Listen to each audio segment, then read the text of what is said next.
여러분 안녕하십니까? सभी को जय मसीह की। 우리가 예수님이 십자가에 못 박혀 죽으시고 부활하신 이 놀라운 시간을 맞게 된 얼마나 감사한지 모르겠어요. तब हम बहुत धन्यवादी हैं कि यीशु मसीह की मृत्यु और उसके पुनरुत्थान के बारे में बताने के लिए ये समय हम रख पा रहे हैं। 뒤에 주님 우리 마음 안에 오셔 역사는 그 역사는 좀 तो 놀랍고요. यीशु मसीह के जी उठने के बाद जो काम परमेश्वर ने हमारे मन में किए वो बहुत अद्भुत हैं। 사람들을 옛날 사람과 다른 새로운 사람으로 तो यीशु ने बहुत सारे लोगों को बदल के बिल्कुल नए लोग बना दिया। 쉽게 말해 거듭난 तो आसान शब्दों में कहा जाए तो नए से जन्म पाना, 사람이 된 게 확. तो इसका मतलब है कि एक व्यक्ति नया बन चुका है।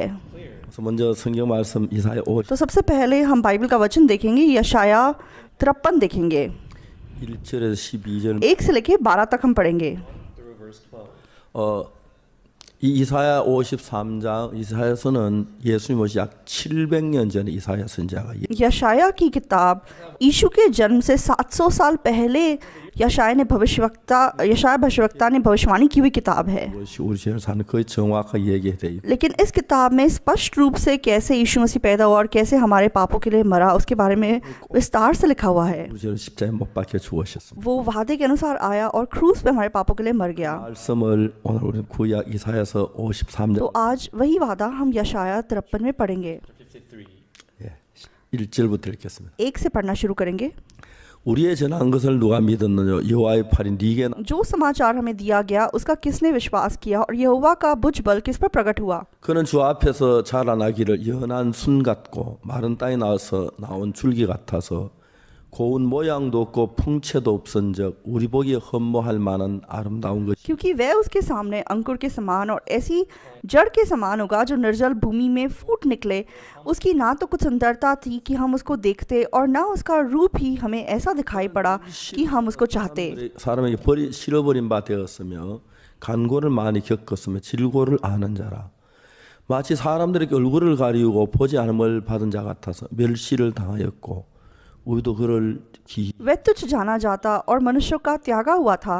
वह दुखों का पुरुष था, रोग से उसकी जान पहचान थी और लोग उससे मुख फेर लेते थे। वह तुच्छ जाना गया और हमने उसका मूल्य ना जाना। 질고를 지고 우리의 슬픔을 당하였거늘 우리는 생각하기를 그는 징벌을 받아서 하는 게 맞으며 고난한다. निश्चय उसने हमारे रोगों को सह लिया और हमारे ही दुखों को उठा लिया, तो भी हमने उसे परमेश्वर का मारा कूटा और दुर्दशा में पड़ा हुआ समझा। 그가 찔림은 우리의 허물을 인하며 그가 상함은 우리의 죄악을 인함이라. 그가 징계를 받음 우리가 평화를 누리고 그가 채찍에 맞음으로 우리가 나음. परंतु वह हमारे ही अपराधों के कारण घायल किया गया, वह हमारे अधर्म के कामों के कारण कुचला गया। हमारी ही शांति के लिए उस पर ताड़ना पड़ी कि उसके कोड़े खाने से हम लोग चंगे हो जाएं। 같아서 그릇 행하여 각기 제 길로 갔거늘 여호와께서 우리 무리의 죄악을 그에게 담당. हम तो सबके सब भेड़ों के समान भटक गए थे, हमें से हर एक ने अपना अपना मार्ग लिया और यहोवा ने हम सबों के अधर्म का बोझ उसी पर लाद दिया। 그가 곤욕을 당하여 괴로울 때도 그 입을 열지 아니하였으며 마치 도수장으로 끌려가는 어린 양과 털 깎는 자 앞에 잠잠한 양같이 그 입을 열지. वह सताया गया तो भी वह सहता रहा और अपना मुंह ना खोला। जिस प्रकार भेड़ वध होने के समय और भेड़ी ऊन कतरने के समय चुपचाप शांत रहती है, वैसे ही उसने भी अपना मुंह ना खोला। 그가 신문을 당하고 끌려갔으니 그 세대 중에 누가 생각하기를 그가 산자의 땅에서 끊어지면 마땅히 형벌받을 내 백성의 허물을 인함이라. अत्याचार करके और दोष लगाकर वह उसे ले गए। उस समय के लोगों में से किसने इस पर ध्यान दिया कि वह जीवितों के बीच में से उठा लिया गया। मेरे ही लोगों के अपराधों के कारण उस पर मार पड़ी। 강포를 행치 아니하였고 그 입에 개사가 없었으나 그 무덤이 악인과 함께 되었으며 그 묘실이 부자와 함께. उसकी कब्र भी दुष्टों के संग ठहराई गई और मृत्यु के समय वह धनवान का संगी हुआ। यद्यपि उसने किसी प्रकार का उपद्रव ना किया था और उसके मुंह से कभी छल की बात नहीं निकली थी। 질고를 당케 하셨은즉 그 영혼을 속건 제물로 드리게 이르면 그가 그 씨를 보게 되면 그 날은 길 것이요 또 그의 손으로 여호와의 뜻을 성취. तो भी यहोवा को यही भाया कि उसे कुचले। उसी ने उसको रोगी कर दिया। जब वह अपना प्राण दोष बलि करे तब वह अपना वंश देखने पाएगा, वह बहुत दिन जीवित रहेगा, उसके हाथ से यहोवा की इच्छा पूरी हो जाएगी। 자기의 영혼에 수고한 것을 보고 만족히 여길 것이라. 나의 의로운 종이 자기 지식으로 많은 사람 어렵게 하며 그들의 죄악을 친히 담당. वह अपने प्राणों का दुख उठाकर उसे देखेगा और तृप्त होगा। अपने ज्ञान के द्वारा मेरा धर्मी दास बहुतेरों को धर्मी ठहराएगा और उनके अधर्म के कामों का बोझ आप उठा लेगा। 이러므로 내가 그로 존귀한 자와 함께 분깃스럽게 하며 강한 자와 함께 탈취한 것을 나누게 하리니 이는 그가 자기 영혼을 버려 사망에 이르게 하며 범죄자 중 하나로 헤아림을 받았습니다. 그러나 실상은 그가 많은 사람의 죄를 지며 범죄자를 위하여 기도하였느니 इस कारण मैं उसे महान लोगों के संग भाग दूंगा और वह सामर्थियों के संग लूट बांट लेगा, क्योंकि उसने अपना प्राण मृत्यु के लिए उंडेल दिया, वह अपराधियों के संग गिना गया, तो भी उसने बहुतों के पाप का बोझ उठा लिया और अपराधियों के लिए विनती करता है। तो यहाँ तक हमने पढ़ा। 이사야는 예수 그리스도에 대한 예언을 तो यशाया ने यीशु मसीह के बारे में बहुत सारी भविष्यवाणियां की हैं 예수 십자가에 못 박혀 죽으시는 예언을 할 그대로 और जिस प्रकार उसने यीशु के विषय में भविष्यवाणी की, उसकी मृत्यु के बारे में भविष्यवाणी बिल्कुल उसी प्रकार से पूरी हुई। 예수님이 이 땅에 오셔서 이사야가 예언한 그대로 십자가에 못 박히시면서 우리 죄 तो जिस प्रकार यशाया ने बताया था वैसे ही यीशु इस दुनिया में आया और उसी प्रकार वह क्रूस पे मरा और हमारे पापों के लिए मर गया 사흘 만에 और उसके 3 दिनों के बाद वह जी उठा। After 3 days, he was resurrected. 제가 예수님을 믿는 것은 전 어릴 때부터 교회를 तो मैं यीशु पे बचपन से विश्वास करता था और मैं चर्च जाता था। 나 이제 교회를 다니다가 이제 저는 1944년생 तो मेरा जन्म 1944 में हुआ था 제가 이제 그 7살 때 우리나라 남북 और जब मैं 7 साल का था तो हमारा देश उत्तर और दक्षिण में बंट गया था युद्ध के बाद। 제가 초등학교를 입학하게 된 और जब मैं स्कूल में भर्ती हुआ था युद्ध के बाद, 반의 30%가 아버지도 어머니도 तो हमारी कक्षा में 30% बच्चे बिल्कुल अनाथ थे, ना तो उनके माता थे ना पिता थे। 죽게 했습니다. Or the word took the life. तो युद्ध की वजह से बहुत सारे लोग मर गए थे और खास करके बहुत आदमी मर गए थे। 여자들이 지게를 지고 여자들은 밭을 갈고 농사를 짓는 그런 तो औरतें खुद ही हर प्रकार का काम करती थी, वे लकड़ी उठाती और खेत में जाके काम करती और ऐसे अपना जीवन जीती। 굶는 사람이 참 많아. और बहुत सारे लोग सच में भूखे मरते थे क्योंकि बहुत 한국 उस हालात मुश्किल थे। 겨울 온도 차이 굉장히 और कोरिया इस प्रकार का देश है कि सर्दी और गर्मी के तापमान में बहुत अंतर होता है। 올 때는 한 35도 तो जब गर्मी ज़्यादा होती है तो तापमान 35 डिग्री तक चला जाता है 많이 추울 때는 마이너스 30. और जब बहुत सर्दी होती है तो तापमान -30 तक चला जाता है। 세계에서 가장 그 온도 격차가 많은 나라 तो 중에 कोरिया एक ऐसा देश है जिसमें गर्मी और सर्दी के तापमान में इतना बड़ा 그때 보면 अंतर है। 종종 길에서 얼어 죽은 사람들이 तो जब हम छोटे थे तो हमें समय समय पर सच में जम के मरे हुए लोग सड़क पर दिखाई देते थे 방황한 사람 참 많았어. और उस जमाने में सच में इधर उधर लोग भटकते रहते थे। 굶어 죽는다는 तो कहते हैं कोई भूखा मर गया, They starved to 실제로 사람 लेकिन असलियत में कोई भूखा नहीं मरता। starve to death. 자꾸 굶어 जब इंसान भूखा रहता है 이제 그 면역력이 तो 떨어지고 उसके अंदर लड़ाइयों से लड़ने की शक्ति खत्म हो जाती है 아주 약해. और जब उसका शरीर बहुत कमजोर हो जाता है, 감기 खांसी से इंसान मर जाता है। Can kill them. 그때 제 어릴 때는 굉장히 तो 한국 जब मैं छोटा था उस समय हमारा देश बहुत ही दयनीय था 제가 또 사변난 그다음 8살 때 और मैं जब 8 साल का हुआ तो मेरी माँ गुजर गई Mother passed away. 한 달만 형님은 और 1 महीने के बाद मेरे बड़े भाई फौज चले गए 아버지는 전쟁 일들 때문에 바빠 집에 और मेरे पिताजी भी फौज के काम में मदद करते थे, इसलिए वो भी घर नहीं रहते थे। 누님 15살 मेरी दीदी तब 15 साल की थी 15 years old. 작은 누님 और छोटी दीदी 13 साल की थी। Sister was 13 제가 8살이고 동 मैं 8 साल का था और छोटा भाई 4 साल का था। 4 years old. 우리는 뭘 먹고 살아야 할 हमें ये नहीं पता था कि हमें क्या खाकर जीना है। 정말 가난하고 सचमुच में हम बहुत गरीब थे। Poor and miserable. 지금도 이렇게 생각하면 그때 생각하면 얼마나 तो अब भी जब मैं उन दिनों को याद करता हूँ तो मेरे मन में इतना धन्यवादी मन उत्पन्न होता है। 제가 이제 나이가 10살, 11살, 12살 तो जब मैं 10, 11, 12 साल का हुआ 11, 12 years old. 종종 तो मैंने चोरी करनी शुरू की। Time to time I would steal. 밀이 익어갈 때 밀을 꺾어가 친구들 모여서 산속에 가서 불 तो जब गेहूं की फसल तैयार होती थी तो हम उसको तोड़ते थे और पहाड़ों में जाके उसे भून के खाते थे। 배고프니까 친구들은 뱀도 잡아 और हम लोग इतने भूखे थे, मेरे दोस्त लोग सांप को भी पकड़ के उसको भून के खा लेते थे 뭐 가서 사과도 따 और किसी और के खेत में सेब तोड़ के खा लेते। 죄가 점점 और मेरा पाप जो है वो और गंभीर होता गया। 근데 제가 그때 1900 그러니까 60 तो 1962 की बात है, 1962, 제가 기술하사관에 지원했는데 그 시험에서 떨어졌습니다. मैंने फौज के वोकेशनल स्कूल के लिए अप्लाई किया था लेकिन मैं उस एग्जाम में फेल हो गया। तो वो कोई मतलब ठीक सा मिलिट्री का स्कूल नहीं था। 됐습니다. but I was so तो मैं बहुत उस समय निराश हो गया।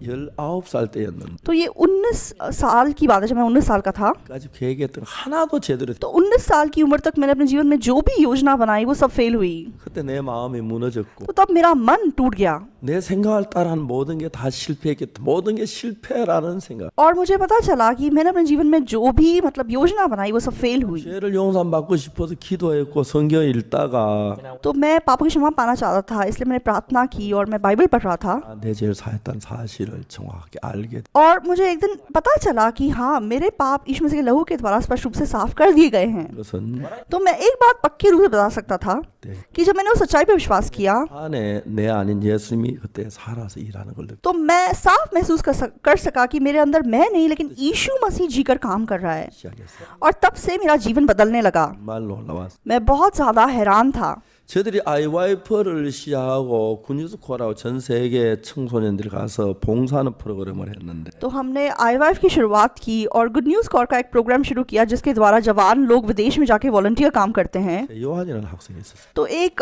छे योहान नाम का विद्यार्थी था जो लाइबेरिया गया था। एक बार उसको बिच्छू ने काट लिया। 어느 날 제가 밤에 잠을 잤는데 तो एक बार वो रात को मतलब सो रहा था 보니까 모기장을 치고 잤는데 तो मच्छरदानी के अंदर सोए थे 보니까 창문을 다 열어놓고 और गर्मियाँ थी, उन्होंने खिड़कियाँ वगैरह खोल रखी हुई थी 밖에 나가 있어. और उसका पैर मतलब मच्छरदानी के बाहर था। 알고 보니까 전갈이 쏜 그 자리가 있고 전갈 발자국이 그게 보였다.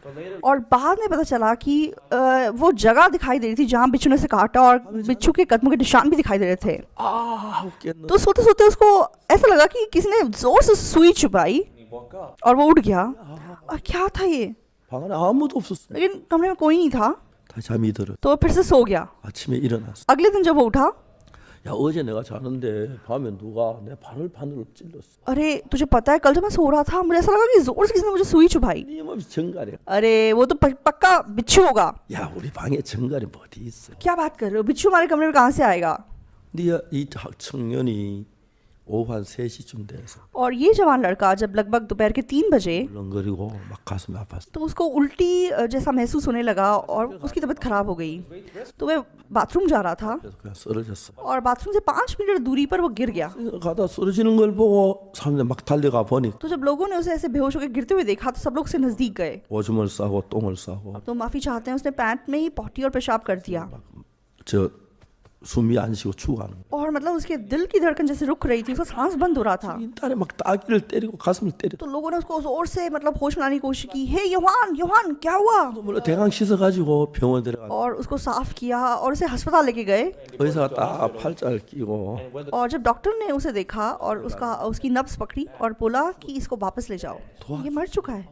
क्या बात कर रहे हैं, मदद कीजिए, 증가에 쏘 있는데 इसको बिच्छू ने काटा है। 금방 와도 돼. अगर तभी के तभी आप आते तो भी मुश्किल था, it's not easy. 이미 독이 온 몸에 퍼졌기 लेकिन अब जहर इसके पूरे शरीर में फैल चुका है। 때문에 호흡이 멎은 거예요. तो अब थोड़े समय ये मर जाएगा, कुछ नहीं हो सकता इसका। तो उन्होंने बहुत गुजारिश की, उन्होंने कहा हम कुछ नहीं कर सकते। अगले अस्पताल में ले गए, सेम बात वहीं बताई गई। तो उन्होंने बहुत गुजारिश की, 그때까지만 도와달라고. तो प्लीज इसकी मदद कीजिए। 침대에 눕히고 तो डॉक्टर्स ने बोला ठीक है, इसे यहाँ पे लटा दो Injection. और उसको इंजेक्शन लगाया। His heart. उसका दिल की धड़कन रुक गई थी। 심폐소생술했어요. तो डॉक्टर्स ने उसको CPR करके थोड़ा सा मतलब उसको जागरूक करने की कोशिश की 다시 이제 맥이 뛰는데 और 2 घंटे के बाद उसकी नब्ज वापस आ गई। 혈압이 30, His temperature. तो उसका जो ब्लड प्रेशर था वो 30 तक नीचे गिर गया था 체온이 17도, और उसके बॉडी का जो तापमान है वो 17 डिग्री सेल्सियस था। 시체나 다름. तो लगभग वो एक मरे हुए शव के समान था। 지부장이 이제 너무 급한 애한테 전화했어요. तो ब्रांच मैनेजर जो लाइब्रेरिया में थे उन्होंने फटाफट से मुझे फ़ोन किया। 채연이 ओ पास्टर पास्टर छेयोहान। 이 사람아 왜 그래? 좀 침착하게. मैंने कहा क्या हुआ? शांत रहो, शांति से बताओ। 집사님 말했습니다. 목사님 채연. पास्टर छेयोहान। 병원에선 2시간 더 못 산다고 하니까 तो क्योंकि डॉक्टर्स ने बोल दिया कि 2 घंटे और जिंदा रहेगा, 이제 그분이 저 지부장이 저한테 전화를 했어. तो उस ब्रांच मैनेजर ने मुझे फ़ोन किया 현재 내용이 정갈소에 죽어가고 있다는 거죠. और बताया कि ठीक है, इसको बिच्छू ने काट लिया और ये मरने वाला है। 근데 놀라운 것은 내가 예수님 피로 제사함 받고 그 제사 확실히 믿어진 이후에 लेकिन अद्भुत बात ये है कि जब से मैंने यीशु मसीह के लहू पे विश्वास किया और पापों की क्षमा प्राप्त की है, 내 아닌 어떤 힘이 내 속에 일하는 걸 참 많이 경험해. तो मैंने बहुत बार अपने अंदर एक दूसरी शक्ति जो मैं खुद नहीं है उसको काम करते हुए देखा है। 그분이 예수님이란 걸 알았어. और जैसे मैंने बाइबल को पढ़ा मैं देख सका कि वो शक्ति यीशु मसीह है। 을 내 그대로 받아 믿었고 I just तो मैंने यीशु मसीह के वचन को स्वीकार किया, उस पर विश्वास किया। 제 마음인데 और यीशु मसीह का वचन जो है वो 내 마음 परमेश्वर का मन है। as the Holy Spirit और जैसे पवित्र आत्मा मेरे मन में आई 이 최요한이라는 학생이 전가서 죽어가고 있는데 तो यहाँ पे ये यूहान जो स्टूडेंट था वो मरने वाला था। 라이베리아까지 비행기 제트 여객기로 18시간 좀 걸리는데 तो कोरिया से अगर आप लाइबेरिया तक सीधी फ्लाइट लेंगे तो 18 घंटे लगेंगे। 제가 약을 보내줄 수 있어요? 아니면 뭐 의사를 보내줘? तो मैं उसके लिए क्या कर सकता हूँ? क्या मैं उसके लिए दवाई भेज सकता हूँ या डॉक्टर को भेज सकता हूँ? 이제 코로나 때문에 있어가지고 우리 교회 의사들이 있어서 तो इन दिनों में कोरोना की वजह से क्योंकि हमारे चर्च में कुछ डॉक्टर्स हैं 그래서 코로나 필요한 그 약 좀 해서 막 DHL로 보내고 하는데 तो कभी कभार जब कोई हमारे मिशन में कोई मतलब कोरोना से पीड़ित होता है तो हम DHL से दवाइयाँ भेजते हैं। 네. लेकिन यहाँ पे डॉक्टर्स को बोला था कि 2 घंटे में मर जाएगा। 이제 뭐 약을 보내주고 의사 보내주고 말이 안 돼. तो 2 घंटे में डॉक्टर भेजना दवाई भेजना सब असंभव है। 근데 저는 그때마다 내가 정말 절망할 때 어려울 때마다 나 아닌 주님이 내 마음에 늘 새 마음을 줬어. लेकिन जब जब मैं मुश्किल में था, जब मैं परेशान था, परमेश्वर ने मेरे मन में नया मन दिया है। मैंने उन ब्रांच मैनेजर से बताया 요한이랑 통화할 수 있는데. तो क्या मैं यूहान से बात कर सकता हूँ? 예, 목사님. हाँ जी पास्टर। 목사님이요. यूहान पास से बात करो। 전화기가 수화기가 이제 요한에게 옮겨. तो उन्होंने फोन यूहान के कान पे लगा दिया। 내 목소리 들려? मैंने कहा यूहान तुम मेरी बात सुन रहे हो? 목소리. हाँ जी पास्टर। 너는 아프리카산 정갈에 쏘였대. तो यूहान मैंने सुना है कि तुम्हें अफ्रीका के एक बिच्छू ने काट लिया है 네 몸에 독이 퍼졌. और तुम्हारे पूरे शरीर में जहर फैल गया है। 의사 말하기 너는 2시간 넘기지 않고 죽을 거라고. तो डॉक्टर के हिसाब से तुम 2 घंटा मुश्किल से बचोगे। 요한아, यूहान 그럼 내 이야기를 좀 들어볼래? तुम मेरी बात सुनोगे?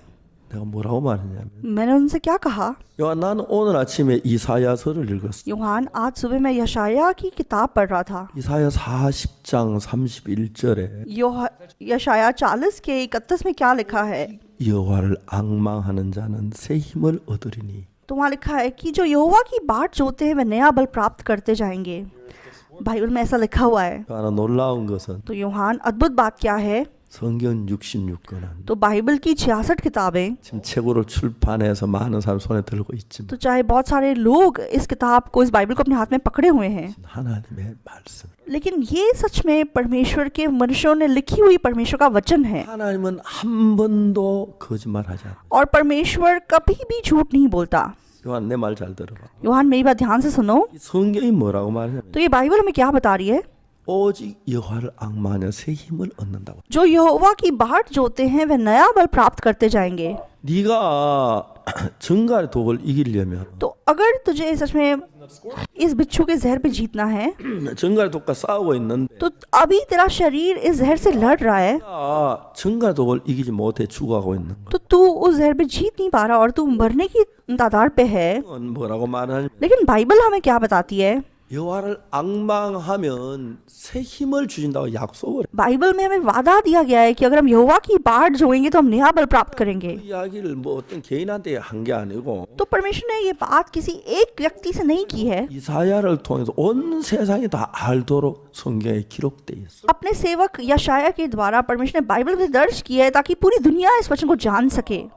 여호와를 앙망했는데 새 힘을 안 주시면 तो मान लो हम यहोवा की बाट जो और यहोवा हमें सच में ताकत ना दे 쟁이가 되는 거야. तो परमेश्वर झूठा साबित होगा। 하나님은 절대로 거짓말하지 않아요. लेकिन परमेश्वर कभी भी झूठा नहीं है। 성경이 말하기를 오직 여호와를 앙망한 자는 새 힘을 얻으리니. तो बाइबल हमें बताती है कि जो यहोवा की बाट जोता है वो नया बल प्राप्त करता है। 정갈 독을 이기지만 죽어가고 있는데 तो तू सच में जहर पे जीत नहीं पा रहा, इसलिए तू मरने की हालत में है। 뛰질 못해서 혈압이 떨어지고 तो 있는데 तेरे दिल की धड़कन रुक रही है और सच में तेरा ब्लड प्रेशर इतना नीचे गिर चुका है। 오늘 하나님을 앙망해. लेकिन मान ले अगर आज तू यहोवा की बाट जोता है, 하나님을 지금부터 생각해. तू अब से परमेश्वर के विषय में सोच, 약속을 지키는 분으로 믿어봐. तू विश्वास कर कि परमेश्वर अपना वादा पूरा करता है, 바라봐. परमेश्वर की ओर देख 새 힘을 주시고. तो वो तुझे नया बल देगा। 제가 그 이야기를 했어요. तो मैंने उसे ये बताया। 놀랍게도 재환이는 तो अद्भुत रूप से 자기 죽어가는 걸 알아. यूहान जानता था कि वो मरने वाला है। 근데 제가 그때 그 마음을 이야기하고 싶었어요. तो मैं सच में ये मन उस तक पहुंचाना चाहता था। 깊이 잠이 들었는데 उसके बाद वो गहरी नींद में सो गया। 하나님을 앙망합니다. तो परमेश्वर मैं तेरी बात चाहता हूँ, 잠이 들었어요. ऐसा बोल के वो सो गया। 아침에 그 병실 지키는 간호사가 이제 날이 다 밝아졌어요. तो अगले दिन जो उस वार्ड की देखरेख करने वाली नर्स थी, 환자 지금 죽었을 거야. तो उसने सोचा कि अरे वो पेशेंट अब तक तो मर गया होगा, 보니까 और वो देखने के लिए गई 올라가는 거야. और उसने देखा कि उसका ब्लड प्रेशर ऊपर जा रहा था। 짱 놀라. तो वो हैरान रह गई। 그래 그날 아침에 요한이 뻘떡 일어났어. और उसके अगले दिन यूहान खड़ा हो गया 아침 튼튼해. और आज तक वो तंदुरुस्त है। 내 아이의 아버지가 됐어. तो आज वो 3 बच्चों का बाप है। 얼마나 감사하지. कितनी धन्यवादी बात है।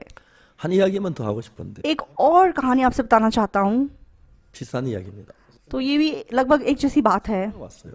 एक दिन मुझे फोन आया। 아 형제 목사님 여기 전주인데요. तो पास्टर, मैं जंजू से बात कर रहा हूँ। 전주에 김충환 형제가 암으로 병원을 입원했는데 तो किम चुंगवान भाई हैं जो कि कैंसर की वजह से अस्पताल में भर्ती हैं 벌써 여러 달이 지났습니다. और काफी महीने हो चुके हैं। 이제 병이 좋아지네 점점 더 심해 지금 죽어가고 있는데 तो उनकी बीमारी बेहतर नहीं हो रही और गंभीर होती जा रही है और वो बिल्कुल मरने वाले हैं। 넘기시 어렵. तो डॉक्टर्स ने बताया है कि शायद मुश्किल से 2-3 दिन और बचेंगे। 그 전화를 받았어요. तो ये फोन कॉल मुझे मिला। 지금 우리 교회 목사님 한 분이 전주에 있어서 तो बाय चांस 있는데 हमारे चर्च के एक पास्टर झंझू में थे। 내가 전화를 했어. मैंने उनको फोन किया। 오기 전에 전주 전북대 병원에 김충환 형이 좀 만나보고 तो मैंने उनसे कहा कि तुम मुझे मिलने से पहले तुम एक बार किम चुंगवान पास्टर को मिल के आओ। 이야기하기를 तो वे उनसे मिलने गए और फिर मुझसे मिलने के लिए आए। 이틀 살기 어렵다고 तो मुझे बताने लगे कि डॉक्टर ने बोला है कि वो 2 दिन मुश्किल से बचेंगे। 그러냐고. तो मैंने कहा अच्छा ऐसा है। 그 이튿날 주일이었는데 तो उसके अगले दिन संडे था। 이제 주일 예배를 마치고 저녁 집회에 광주라는 도시에 가서 하게 돼요. तो संडे सुबह की प्रार्थना सभा खत्म करने के बाद मैं ग्वांगजू नाम के शहर में बाइबल सभा के लिए जा रहा था। 광주를 지나가는 길에 전주를 지나가기 때문에 तो ग्वांगजू जाने के रास्ते में जंजू आता है।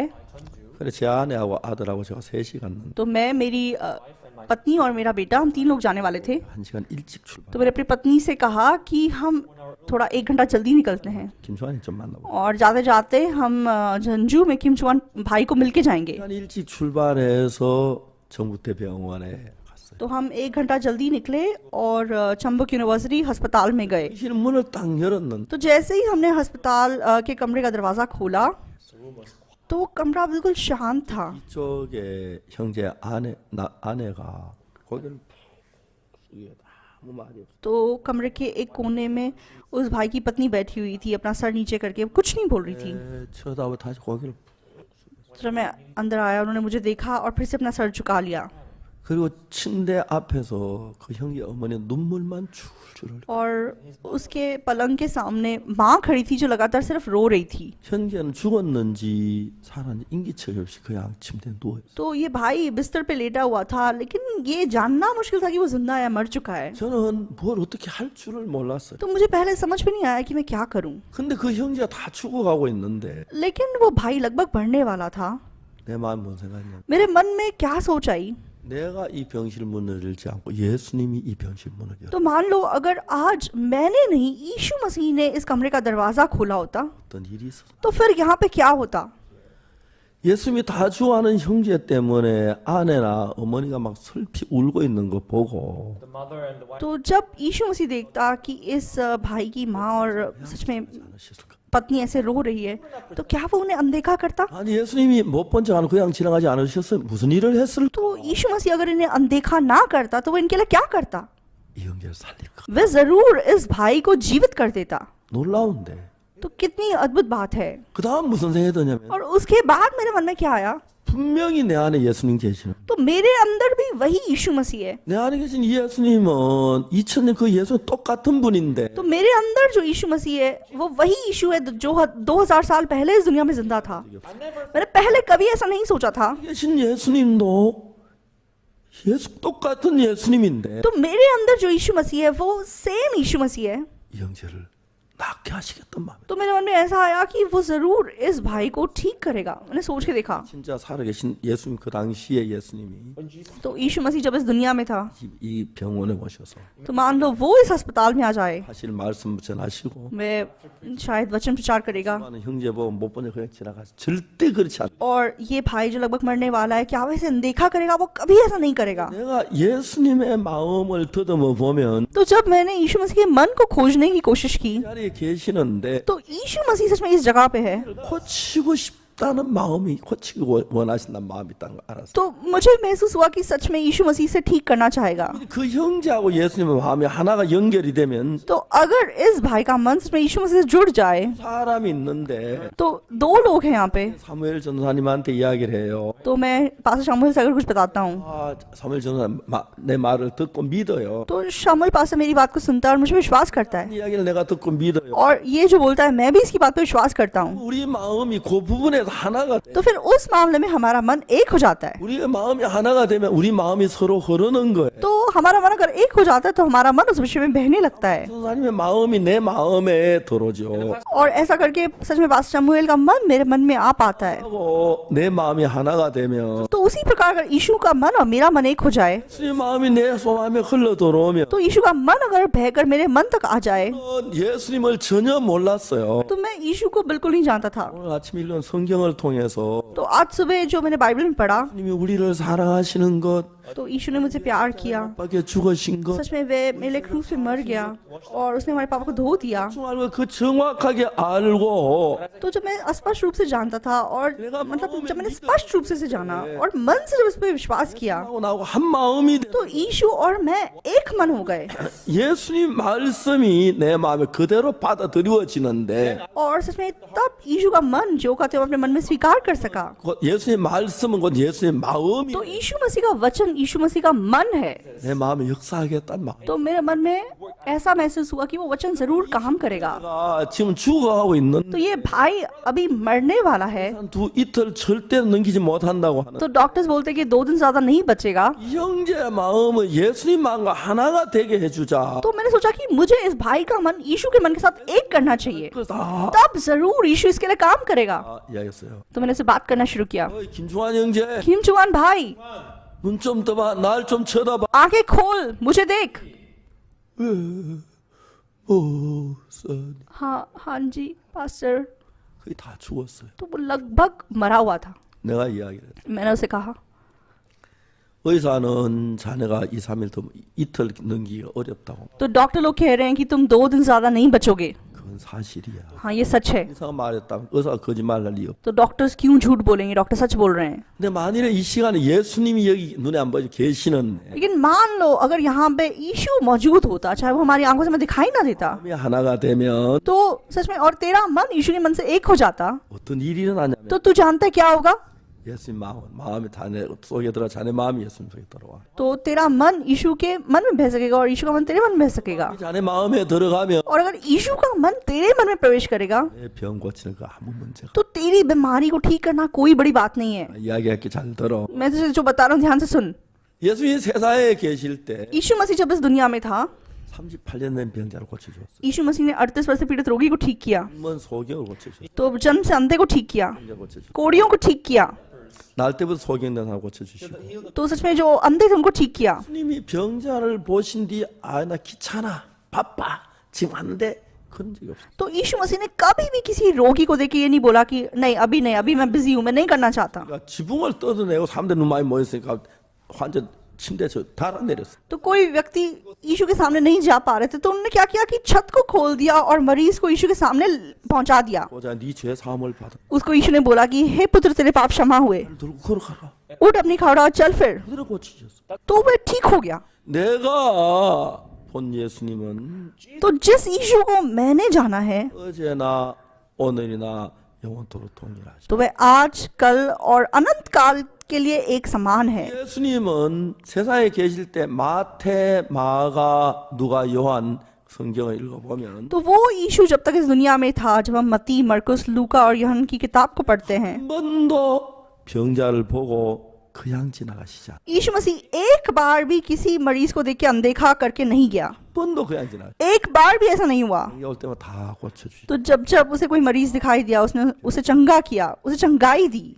그러면 지금 이 자리에 예수님이 계시는데 तो आज इस जगह पे यीशु मसीह मौजूद है। 김충환이의 자네가 눈으로 볼 수는 없고 손으로 만질 수 없죠. 이 자리에 예수님 계신 तो किम चुंग आन, चाहे तुम उसको देख नहीं सकते, चाहे तुम उसे हाथ नहीं लगा सकते, लेकिन यीशु यहाँ मौजूद है। 예수님은 자네도 이 암에서 주관을 고치기를 원하실 तो वो यीशु तुम्हें भी कैंसर से ठीक करना चाहता है, 건 틀림없어. उसमें कोई शक नहीं है। 만일에 자네가 그 사실을 믿으면 अगर तू इस सच्चाई पर विश्वास करे 예수님 마음하고 자네 마음이 하나. तो तेरा मन और यीशु का मन एक हो जाएगा।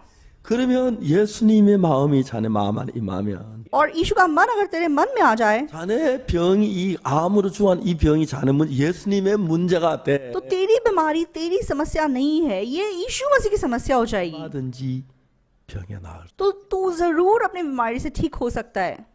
다시 설명할게 들어봐. तो मैं दोबारा तुझे समझाऊंगा। 인거 주사가 있잖아. तो देख, तेरे ऊपर ये ड्रिप लगी हुई है, 너 그게 자네 몸 속에 들어가는 건 아니야. तो अगर ये ऐसी लटकी रहेगी तो तेरे शरीर में कुछ नहीं जाएगा। 그 주사가 자네 몸하고 주사 그 호수를 연결해서 자네 몸으로 해서 바늘을 통해 몸 안에. इस ड्रिप को जब ट्यूब के द्वारा, एक सुई के द्वारा तेरे शरीर से जोड़ दिया गया, तो इस ड्रिप का सब कुछ तेरे शरीर में जा रहा है। 주사가 있고 तो ये आईवी ड्रिप यहाँ है और तू यहाँ है, But you are here. 그렇다고 링거 주사 그냥 들어가는 건 아니야. तो अपने आप से ये तेरे शरीर में नहीं पहुंच जाएगा। 수를 뽑아내서 바늘로 찔러 혈관에 넣어 놓으면 तो उसमें एक पाइप लगाई गई है, सुई लगाई गई है, और उस सुई से तेरे शरीर को जोड़ा गया है। 링거 주사가 자네 몸 안에 들어가잖아. और तू चुपचाप बैठा रहे, तो कुछ ना करे, तो भी तेरे शरीर में सारी दवाई जा रही है, तुझे दिखाई दे रहा है तेरे शरीर में जा रहा है, बिल्कुल वैसे ही है। 예수님의 마음이 있고 तो एक तरफ यीशु का मन है, 내 마음이 एक तरफ मेरा मन है।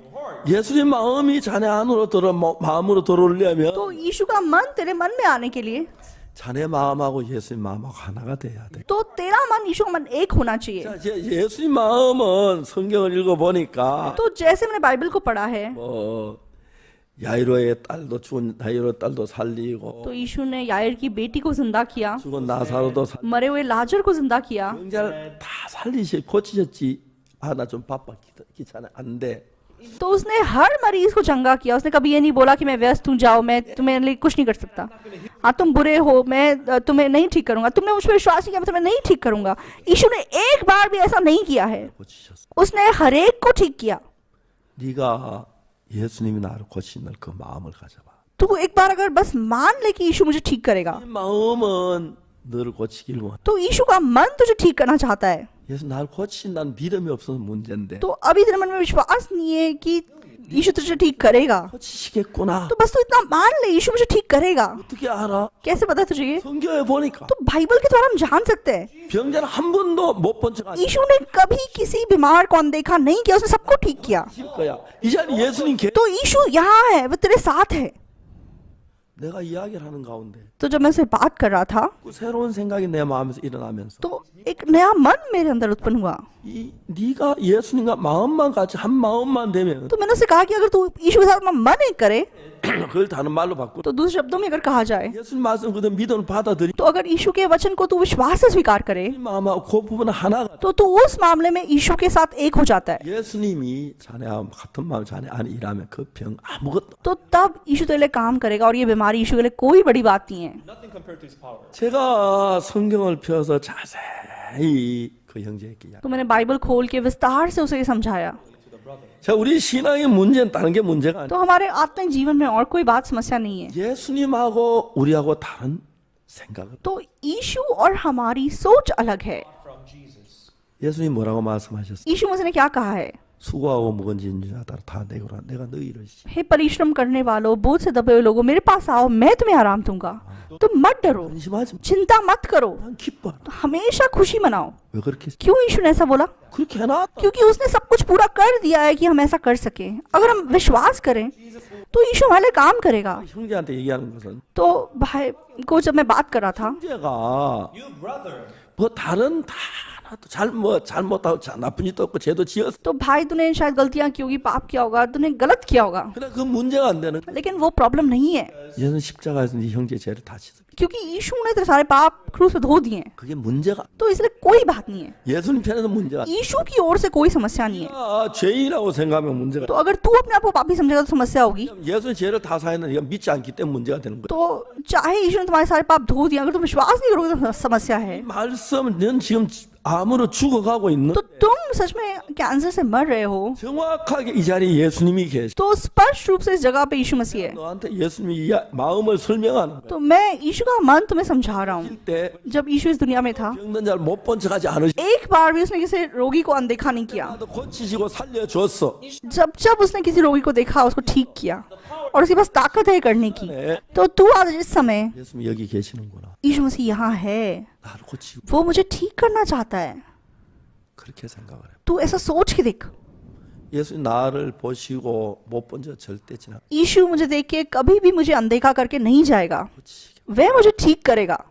그렇게. ऐसे विश्वास कर। 예수님은 병자를 보고 못 본 척 하실 수 없고 यीशु मसीह किसी रोगी को अनदेखा नहीं करता, वह जरूर उसे चंगाई देता है। 마음이 예수님 마음과 하나가. तो ये मानना यीशु के साथ मन एक करना है, तब 암 그거 아무것도. तेरा कैंसर कोई बड़ी बात नहीं है, 예수 아무것도 아니야. कोई बड़ी बात नहीं है। 어이 김영재 이해가 가? तो किम भाई, तू समझ रहा है? तू विश्वास करता है 정말? सच में? 목사님. हाँ जी पास्टर, 그래. ठीक है, Okay. 믿어. विश्वास कर, 그러면 तो 반드시 주님. जरूर परमेश्वर तेरे लिए काम करेगा। 1962년도 예수 피로 제사함 받은 뒤 तो 1962 में पाप की क्षमा प्राप्त करने के बाद 자주 느끼는 것 तो मुझे बहुत बार ये महसूस हुआ है, 속에는 내 마음하고 तो मेरे अंदर जो मेरा मन था 다른 예수의 마음이 종종 싸우는 걸 और जो यीशु मसीह का मन है, ये दोनों आपस में लड़ते हैं।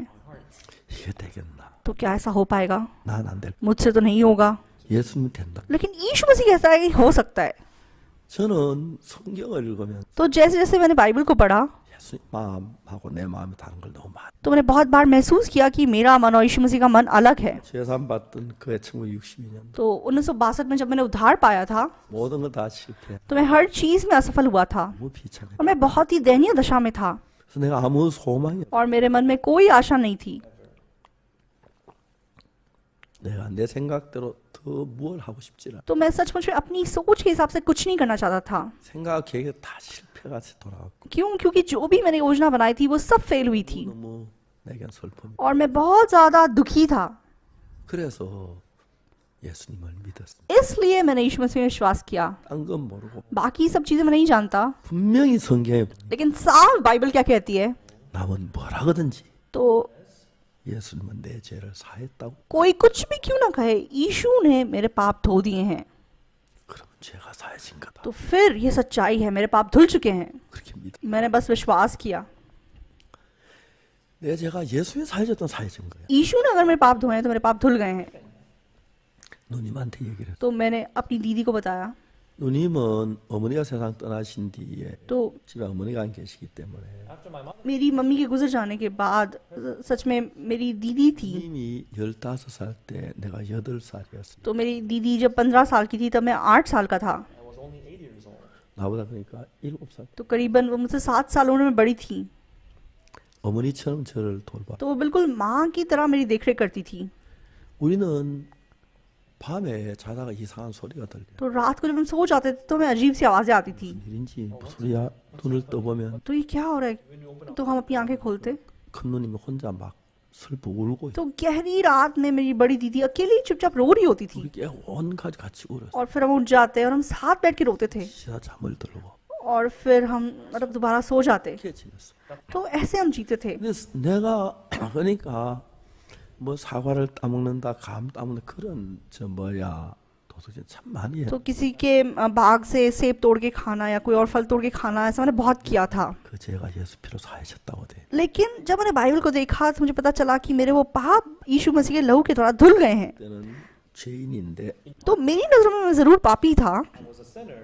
성경은 말하기 लेकिन बाइबल मुझे क्या कह रही थी 예수 피로 내 죄가 사해. कि मेरे पाप क्षमा हो चुके हैं, यीशु मसीह के लहू ने धो दिए हैं। 내 생각하고 성경하고 달라. तो मुझे पता चला कि मेरी सोच बाइबल से अलग है, यीशु मसीह के वचन से अलग है। 틀렸지 예수님이 틀린 건 아니에요. तो अगर वो अलग है तो मैं गलत हूँ, यीशु गलत नहीं है। 복이 없다든지 तो मुझे जैसा भी लगे, Seem in my eyes. 예수님이 내가 얼마나 많은 죄인이든지 तो मैंने कितने भी बड़े पाप क्यों न किए हों, 성경 말씀에 लेकिन बाइबल के वचन में 예수님 피로 내 죄가 사하셨다. यीशु के लहू ने मेरे पापों को क्षमा कर दिया, 그럼 내 죄가 तो फिर मेरे पाप क्षमा हो चुके हैं। 이제 내 생각은 믿지 않고 तो मैंने अपनी सोच पर विश्वास नहीं किया। 아니 지었지. हाँ, मैंने बहुत पाप किए, हाँ मैंने बुराई की है, 내 죄를 다 사해. लेकिन यीशु कहता है कि उसने मेरे सारे पाप धो दिए, वो मुझे धर्मी कहता है। 특히 로마 3장 24절. तो खास करके रोमियो 3 के 24 में 3절에 모든 사람이 죄를 범하였으면 하나님 영광에 이르지 못한다. तो 23 में लिखा है, क्योंकि सबने पाप किया और सब उसकी महिमा से रहित हैं। 너무 안타까운 것은 लेकिन बहुत दुख की बात क्या है, 로마 3장 23절은 너무 तो लोग 3 का 23 बहुत अच्छे तरीके से जानते हैं,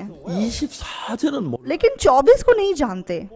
24절 그래 내가 24절 봐. तो मैंने 24 को देखा, 그리스도 예수 안에는 구속으로 말미암아 परंतु उसके अनुग्रह से उस छुटकारे के द्वारा 하늘로 값없이 의롭다 하심을 얻은 자 됐다. जो मसीह यीशु में है सेन में धर्मी ठहराए जाते हैं। 나 여러분 너 의롭다고 तो परमेश्वर ने मुझे धर्मी कहा है। 아니 난 죄인이 नहीं, मैं तो पापी हूँ। 나하고 예수 막 싸우는 거. यीशु और मेरी इस मन से लड़ाई हुई, मैं पापी हूँ। नहीं, तू धर्मी है। 죄인이 मैं पापी हूँ। नहीं, तू धर्मी है। 싸움 누가 끝나요? No, how? तो युद्ध कैसे खत्म होगा? 싸움 참 성경에 많이 나와. No, there तो are kind of ऐसी लड़ाई बाइबल में बहुत है। जब लाजर मर गया, 살 거야. तेरा भाई जी उठेगा। नहीं, वो मर चुका है, अब दुर्गंध आ रही है। 살아. तेरा भाई जी उठेगा। 냄새가 나. नहीं, अब दुर्गंध आ रही है, वो बहुत लंबे समय से मर चुका है। तो लड़ाई थी, 예수님 이겼어. लेकिन कौन जीता? यीशु जीत गया। 내가 예수님 이길 수 없지. तो मैं यीशु भी जीत नहीं सकता था। 틀렸지. 예수님이 틀릴 수 없지. तो मैं गलत हूँ, यीशु गलत नहीं हो सकता। 예수님이 어렵다면 어려운 거지. तो यीशु अगर मुझे धर्मी कहता है तो मैं धर्मी हूँ। 시든 죄 시든 거다. यीशु अगर कहता है कि मेरे पाप धुल गए हैं तो मेरे पाप धुल गए हैं। 내가 이야기를 했어. तो इसलिए मैंने क्या कहा, 믿었어. and I believe मैंने विश्वास किया। मैंने दीदी से बताया, 누님 나죄 사함. दीदी मैंने पापों की क्षमा पा ली है, 제가 한도. अब मेरे अंदर एक भी पाप नहीं है। 누님이 깜짝 मेरी दीदी हैरान रह गई। 옥수야 उक्सू, 조심해라. ध्यान से बात कर। 목사님도 죄인이라 그러고 तो चर्च में पास्टर बोलते हैं कि वो पापी हैं, 죄라고 그러는. एल्डर भी बोलते हैं कि वो पापी हैं। 네가 믿음이 들어오면 들어서 겸손해져서 고개를 숙여야 하는데 तो अगर तेरे पास विश्वास आए तो तुझे और नम्र बनना चाहिए और अपना सर झुकाना चाहिए। 찢어졌다. 목사님 너만 못해서 죄인이라 그러겠냐? तो तू कितने घमंडी रूप से ऐसा बोल सकता है कि तेरा पाप सब क्षमा हो गया? क्या पास्टर को ये नहीं पता होगा अगर ऐसा होता तो? 너 굉장히 교만하다. तो मेरी दीदी ने मुझे बोला कि तुम बहुत घमंडी हो।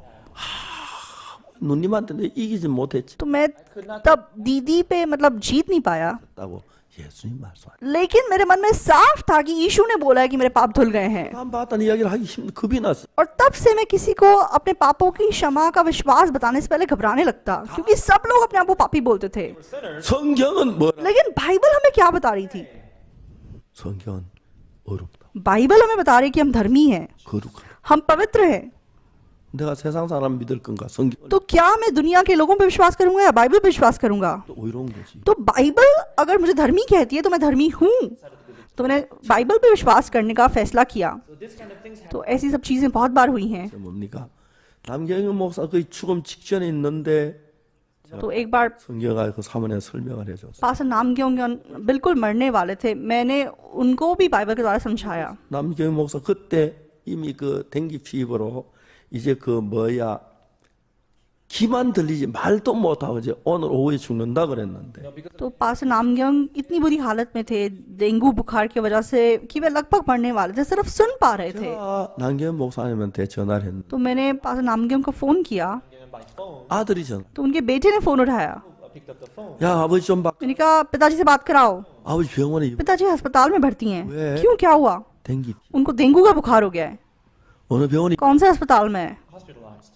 그 저 뭐야 필리핀 그 메디컬 센터 फिलीपीन मेडिकल सेंटर में भर्ती हैं। Medical center.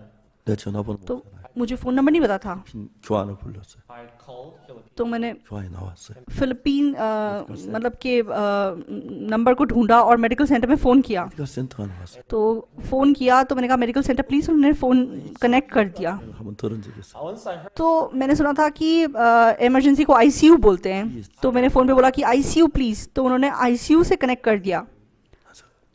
ICU 나왔길래 한국성 코리안 미셔너리 페스트 남 तो मैंने जब वहाँ पे किसी ने फ़ोन उठाया तो मैंने कहा कोरियन मिशनरी पास्टर नाम, 하니까 I wasn't तो मुझे इंग्लिश अच्छे से बोलनी तो नहीं आती थी, 맞아.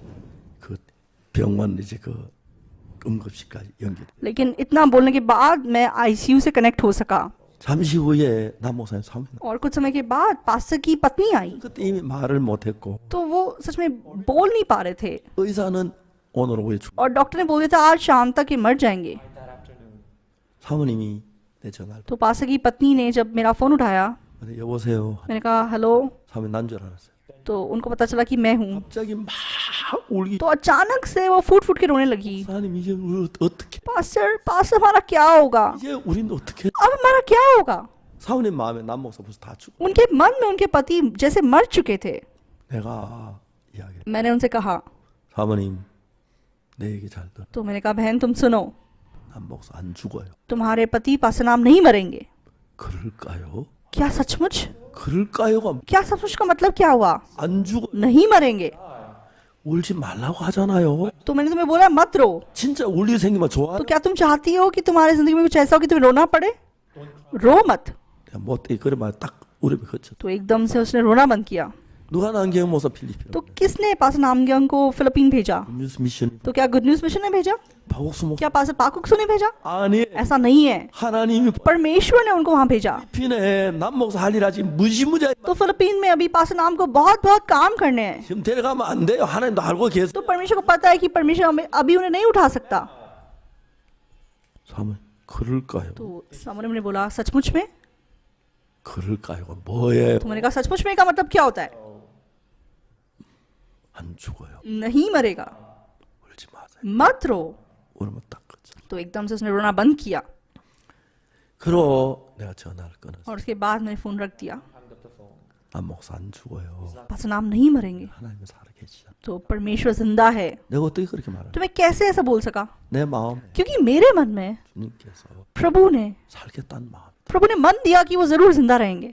사모님 가서 남목사 누워 있는 तो पास्टर की पत्नी अपने पति पास्टर के पास गई। 참 신기한 게 사람은 तो बहुत अद्भुत बात क्या है, 마지막까지 살아내는 기라 그러더라고. इंसान के कान मतलब मरने से पहले तक खुले रहते हैं। 남목사 말씀은 들어야 하잖아. क्यों? क्योंकि उनको वचन सुनना पड़ेगा। 하지만 Body was तो उनका शरीर चाहे मर रहा था, 내한테 들은 얘기 그대로 이야기했어. तो पास की पत्नी ने जो मुझे सुना था वही जाकर अपने पति को बताया। 듣자. और जैसे ही उन्होंने वो बात सुनी 그럼 내가 살겠네 그 마음이. तो उनके मन में ऐसा मन आया, इसका मतलब मैं जिंदा रहूंगा। 그러나 그 시간부터 체온이 막 내리기 시작. और तब से उनका बुखार कम होना शुरू हुआ 딱 그 다음 날 और उसके बिल्कुल अगले दिन 병원에 퇴원. वह अस्पताल से उनको छुट्टी मिल गई।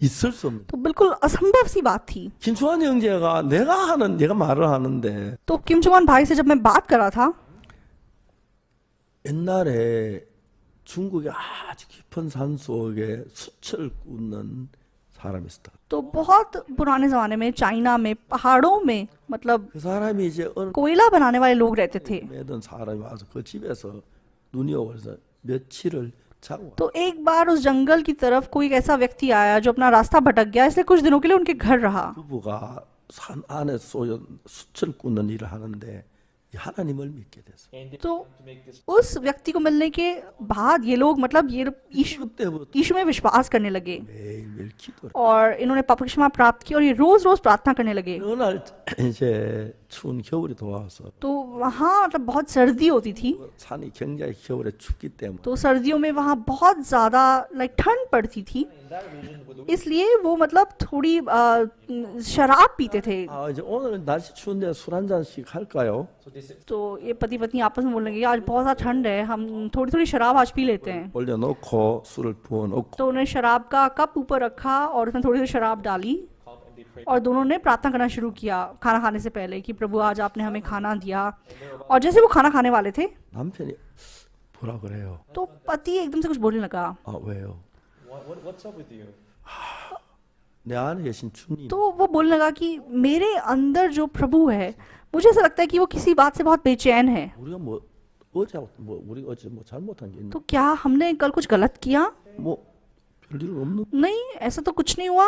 뭐가 달라졌지? क्या कुछ बदला है? 아 술잔에 올려. तो तब उनको याद आया कि आज हमने खाने की मेज पे शराब रखी है। तो उन्होंने उसको नीचे रखा, फिर से प्रार्थना की 평안했어요. और तब उनको बहुत शांति महसूस हो सकी। उस दिन से उन्होंने शराब पीनी बंद कर दी, 술을 올려놓으면 기도할 때 마음이 불편. क्योंकि उस दिन के बाद जब भी वो शराब का कप अपने खाने की मेज में रखते तो उनके मन में बहुत बेचैनी महसूस होती। 나와서 어떤 목사님을 만났어. तो उसके बाद वो एक दिन कभी शहर आए और एक पास्टर से मिले। 예수님 술 마시면 तो उन्होंने पास्टर से पूछा कि पास्टर, अगर हम यीशु मसीह में विश्वास करते हैं तो शराब पीनी बंद करनी पड़ती है। 보니 깊은 산소에 술 안 마시고 못 살 것 같은데. लेकिन उस पास्टर को महसूस हुआ कि ये इतनी ठंडी जगह पे रहते हैं, अगर ये शराब नहीं पियेंगे तो उनके लिए बहुत मुश्किल हो जाएगी। तो उसने बोला कि कोई बात नहीं, आप पी सकते हैं। And he nodded. 아 그럼 하나 물어보고 तो उस व्यक्ति ने बोला कि ठीक है, मैं आपसे एक सवाल पूछूंगा, 술을 많이. आप कौन सी शराब पीते हैं पास्टर जी? 나 술은 तो पास्टर ने बोला कि मैं नहीं पीता। 그렇다고. तो तब उसने कहा हाँ सही है। 술을 마시려고 할 때마다 두목이 내 안에 들어와 있어. तो जब जब मैं शराब पीने वाला होता था, मुझे ऐसा लगता था कि मेरे अंदर जो मालिक है उसे पसंद नहीं है और वो मुझे रोक देता था। 하나님의 성령이 우리 안에와 나를 이끌어가는 걸 볼 수가 있어. तो सच में पवित्र आत्मा हमारे अंदर रह के हमारी अगुवाई करती है। 이제 내 얘기 잘 들어. तो मैंने भाई किम जोंग को कहा, तू मेरी बात ध्यान से सुन। 자네를 고치시길 원하지. यीशु मसीह तुझे ठीक करना चाहता है। 한 번도 병자를 복한 적 एक बार भी उसने किसी बीमार व्यक्ति को देख के उसे अनदेखा नहीं किया है। 예수님 계셔. इस जगह पे अभी यीशु मसीह है। 내가 신약 성경에 나오는 예수님이 병자를 고친 것처럼 जिस प्रकार नए नियम में हम जब भी यीशु को देखते हैं वो बीमार को ठीक करता है, 때 자네가 암에 걸려가지고 여기 있으면 예수님 봤으면 반드시 고쳐. तो मान लो यीशु मसीह अभी भी दुनिया में होता और तुझे ऐसा कैंसर होता तो यीशु जरूर तुझे ठीक कर देता। 예수님이 고치시길 원해. तो You too, Jesus. यीशु तुझे ठीक करना चाहता है। 내가 죽는다고 생각지 마. तो इसलिए तू ये मत सोच कि तू मर जाएगा। 예수님 고치면 안 죽어. तो तू विश्वास कर कि यीशु मुझे ठीक करेगा और मैं नहीं मरूंगा। Believe that it's going to 고치 विश्वास कर कि मुझे ठीक करेगा। 마음을 가지. अगर तू ऐसा मन रखेगा 고치 원한 예수님하고 자네가 한 마음. तो यीशु जो तुझे ठीक करना चाहता है और तू एक मन हो जाएगा। 그러면 तब 이 병은 아무것도. तो ये बीमारी कोई बड़ी बात नहीं है। 내 말이 तू मेरी बात समझ रहा है? 설명. मैंने उसे ऐसे समझाया। 그 형님 마음에 तो इस भाई के मन में 그러면 예수님의 병 고치시겠다 हाँ, तो यीशु मुझे ठीक करेंगे। 그러는 거야. सही बात है, 간다. मैं जा रहा हूँ, 기도하자. प्रार्थना करते हैं। 기도. तो मैंने प्रार्थना की 자, 이제 광 और फिर मैं ग्वांगजू को चला गया। 일주일이 지나는데 एक हफ्ते के बाद 아침을 먹는 मैं सुबह नाश्ता खा रहा था, 전화가 왔어. एक फोन आया। 여보세요. हेलो, 목사님 저 김충환입니다. मैं किम चुआन भाई हूँ। 목사님 너무 힘이 있는 거예요. तो उनकी मुंह मतलब उनकी आवाज में ताकत थी। अरे कैसे हो तुम? 퇴원합니다. आज मुझे अस्पताल से छुट्टी मिल रही है। 검사했는데 कल मेरा चेकअप हुआ, 어디에도 암세포 하나도 मेरे शरीर में एक भी कैंसर का निशान नहीं है। 없어요. हालेलुया, 주님을 참. परमेश्वर की महिमा करते हैं। 그리고 주일날 어느 주일날 तो उसके बाद एक संडे को 우리 교회 वे हमारे चर्च आए 예배 시간에 쭉 자기 암에 난 간증. और उन्होंने सर्विस के दौरान अपनी गवाही मा दी कैसे उनका कैंसर ठीक हुआ। 여러분의 마음이 있고 예수님 마음이 있는데 तो आप लोगों के अंदर भी यीशु मसीह का मन है। 우린 지금까지 나를 믿어왔고 내가 살아온 내 생각을 믿고 있어. तो अब तक हम अपने आप पे अपनी सोच पे विश्वास करते थे। 이제 성경하고 내 생각이 다를 때 जब बाइबल और मेरी सोच अलग होती है 나를 믿느냐 성경을 믿느냐 그게 중. तो हम अपने आप पे विश्वास कर रहे हैं या बाइबल पे विश्वास कर रहे हैं, वो जरूरी है। 성경에 있는 말씀을 보고 내 생각엔 아닐 것 같아도 성경 말씀 예수님 말씀 믿으면 तो चाहे जब हम बाइबल को पढ़ते हैं वो हमारी सोच से अलग है, अगर आप उस पे विश्वास करें 한 마음이 돼. तो यीशु मसीह और आप एक मन हो जाएंगे। 그리고 그때부터 예수님이 우리 안에서 살아 일하는. तो तब से यीशु जिंदा रह के आपके अंदर काम कर सकेंगे। 그래서 정말 많은 사람들이 병에서 그 믿음을 갖고 낫는 걸 봐. तो इसलिए मैंने बहुत लोगों को सच में अपनी बीमारियों से ठीक होते हुए देखा है। 80년도 고생을 했고 तो मैं भी अपने पेट की बीमारी की वजह से सच में मैंने बहुत कष्ट उठाया था। 1987 की बात है, 정말 내 마음의 위장이 깨끗하게 나. लेकिन फिर मेरा पेट बिल्कुल ठीक हो गया। 에는 फिर 99 की बात है, 내가 그 심장이 안 좋아서 거의 죽을 तो मेरा दिल बहुत कमज़ोर था और मैं बिल्कुल मरने की हालत में था, 지금 심장이 아주 लेकिन अब मेरा दिल बहुत तंदुरुस्त है। 지난 주일날 तो पिछले इतवार को 제가 그 인천 교회 초대받 저녁 예배. तो मुझे इंचन चर्च में सर्विस के लिए बुलाया गया था। मैं शाम को वहाँ गया था। 근데 그 인천교회 저희들 교회 형님 한 분이 정형외과 일하는 원장님 계세요. And there's one brother of Incheon. तो उस इंचन चर्च में एक भाई हैं जो कि डॉक्टर हैं। 목사님 인천 가 이제 병원을 잠깐 오십시오. Pastor, as we're going to Incheon Church, please stop by my hospital. 제가 오후 한 2시 좀 넘어서 तो उन्होंने मुझे कहा कि पास्टर जब आप इंचन जाएंगे तो मेरे अस्पताल में एक बार आइए। 원장님 내외분이 तो मैं दोपहर 2 बजे करीबन निकला था। This couple and one nurse were waiting for me. 뭐 그냥 침대에 누웠는데 막 피를 뽑아가 तो वो डॉक्टर और उनकी पत्नी Laid on the bed. और एक नर्स मेरा इंतज़ार कर रहे थे। 꼼짝 못하고 तो मैं बेड पे लेट गया और उन्होंने फिर मेरा कुछ खून निकाला। 그날 아침에 그다음 तो 날 डॉक्टर के सामने हम कुछ नहीं बोल सकते, चुपचाप रहना पड़ता है। 전화했어요.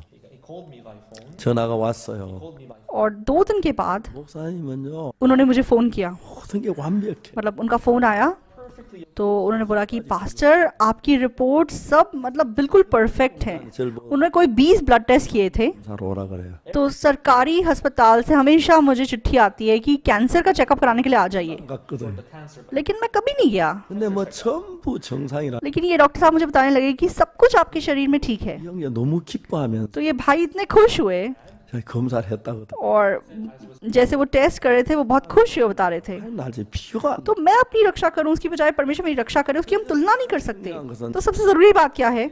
내 마음하고 예수 마음 같이 하는. तो हमें यीशु मसीह के साथ अपना मन एक करना है। 성경 이사야서 तो बाइबल में यशाया की किताब में हम क्या देखते हैं? Chapter 3. यशाया 53 में 우리가 저는 누가 믿었느냐. जो समाचार हमें दिया गया उसका किसने विश्वास किया और यहोवा का भुजबल किस पर प्रकट हुआ? 그는 주 앞에 자라 क्योंकि वह उसके सामने अंकुर के समान 연한 순 같고 और ऐसी जड़ के समान होगा जो निर्जल भूमि में फूट निकले। 그 모양도 없고 품체도 없어. 우리 보기 한말 उसकी ना तो कुछ सुंदरता थी कि हम उसको देखते, ना उसका रूप ही हमें ऐसा दिखाई पड़ा कि हम उसको चाहते। 이사야서. तो ये यीशु मसीह के बारे में यशाया की भविष्यवाणी है। 이사야는 환상 중에 예수님을 तो यशाया ने सच में एक विजन में यीशु मसीह को देखा 그것을 이사야는 और उसने देखा कि कैसे यीशु ने क्रूस उठाया और कैसे वह क्रूस पे चढ़ाया गया। 그러면서 이사야는 펜을 들어가요 막 쳐. और जब उसने ये विजन देखा तो वो लिखना शुरू हुआ, 그가 찔림은 우리의 허물이나 वह हमारे For our iniquities. अपराधों के कारण घायल किया गया, वह हमारे अधर्म के कामों के कारण कुचला गया। 를 받음으로 우리가 평화를 누리고 हमारी शांति के लिए उस पर ताड़ना पड़ी 그가 채찍에 맞음으로 우리가 나오고 कि उसके कोड़े खाने से हम लोग चंगे हो जाएं। 우리는 다 양 같아서 그러다가 각기 제 길로 가. हम तो सबके सब भेड़ों के समान भटक गए थे। 여호와께서 우리 무리의 죄악을 그에게 다 हम में से हर एक ने अपना अपना मार्ग लिया और यहोवा ने हम सबों के अधर्म का बोझ उसी पर ला दिया। 이제 정확한 연수는 안 나오고 तो ये कब लिखा गया है हमें स्पष्ट रूप से मतलब डेट नहीं पता, 그 시기 700년 전에 이사야서가 लेकिन लगभग यशाया की किताब यीशु के जन्म से 700 साल पहले लिखी गई है। 이사야는 하나님의 계시로 700년 후에 오실 예수님을 यशाया ने परमेश्वर के प्रकाशन के द्वारा यीशु मसीह को देखा जो 700 साल के बाद पैदा होने वाला था। 각기 제 길로 갔고 हम तो सबके सब भेड़ों के समान भटक गए थे, हम में से हर एक ने अपना अपना मार्ग लिया 그걸 그에게 담당. और यहोवा ने हम सबों के अधर्म का बोझ उसी पर लाद दिया। 이상도 우리의 죄가 우리에게 있지 않고 예수님께로. तो अब आगे को हमारा पाप हमारे पास नहीं रहा, वो यीशु मसीह के ऊपर चला गया। To Jesus. 만일 우리 죄가 예수님 건너가 तो मान लो अगर हमारा पाप यीशु पर ना गया होता 예수 우리 죄를 위해 죽으실 수 तो यीशु हमारे पापों के लिए कैसे मरता? 우리 죄가 건너갔기 क्योंकि हमारा पाप उस पर लाद दिया गया, 우리 죄를 위해서 इसीलिए वो हमारे पापों के लिए मर सका।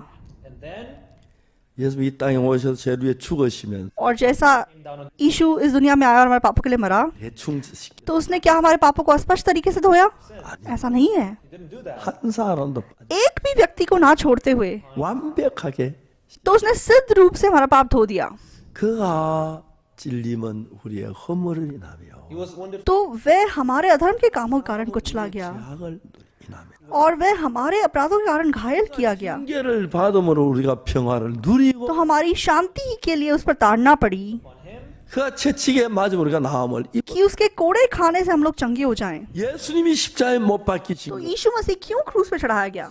예수님이 죄 때문에 우리 죄 때문에 죽으셨기 때문에 क्योंकि वह हमारे पापों के लिए मर गया। 그 죽음이 우리를 모든 죄에서 깨끗게 했다고 성경. तो बाइबल हमें बताती है कि उसकी मृत्यु ने हमें हमारे पापों से बिल्कुल साफ कर दिया। 저도 제가 여러 가지 तो मेरे पास भी ये वो बहुत से पाप थे। many sins. 이런 죄 저런 죄 있지만 तो चाहे मेरे पास ये वो पाप थे, 실한 लेकिन स्पष्ट बात क्या है, 예수 우리 죄 때문에 죽으셨. वो हमारे पापों के लिए मर गया 눈처럼 이게 씻으셨. और उसने हमारे पापों को बर्फ की तरह सफेद साफ कर दिया। 죄를 다 사하셨어. तो अगर यीशु मसीह ने हमारे पाप क्रूस पे धो दिए, 죄인이 तो फिर मैं पापी नहीं हूँ।